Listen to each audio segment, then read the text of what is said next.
7. Now new at 6, advocates are in Atlanta pushing to keep the Affordable Care Act intact. Members of the Protect Our Care project made their final stop of a nationwide tour at the state capitol today. They joined Congresswoman Lucy McBath speaking out against a federal lawsuit. Georgia and 17 other states are suing to block the ACA, claiming it's unconstitutional. 20 million people would have their coverage ripped away. 130 million people with pre-existing conditions would no longer have protections afforded to them under the law. Part of the health care discussion involves coverage for mental health, and there's a renewed focus on that after all the mass shootings we've experienced recently, also in El Paso and Dayton. Channel 2 anchor Lori Wilson live in our newsroom with the new insight into Congresswoman McBath's push to reduce violence. Justin, a big part of that push involves strengthening gun background checks. The White House says President Trump plans to release a gun control proposal next month.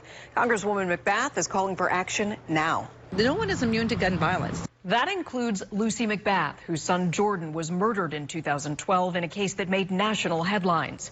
Now, as a Democratic congresswoman from Georgia's 6th congressional district, McBath is calling on Senate Majority Leader Mitch McConnell to consider bills passed by the House to strengthen gun background checks. Even his constituents, I'm sure, have had some experiences with gun violence. After the recent mass shootings in El Paso and Dayton, President Trump indicated he might be open to stronger background checks. Oh, I have an appetite for background checks. We're going to be doing background checks. But Tuesday, the president called current background checks, quote, very, very strong. The people that, a lot of the people that put me where I am are strong believers in the Second Amendment, and I am also.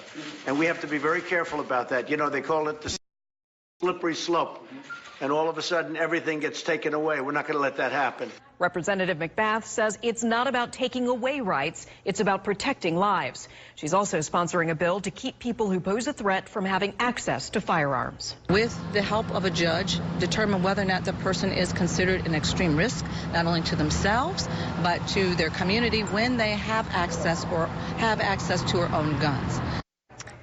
The House returns from its recess in September, but Representative McBath and the rest of the Judiciary Committee will be back to work before then, considering 3 more gun safety bills. Live in the newsroom, Lori Wilson, Channel 2 Action.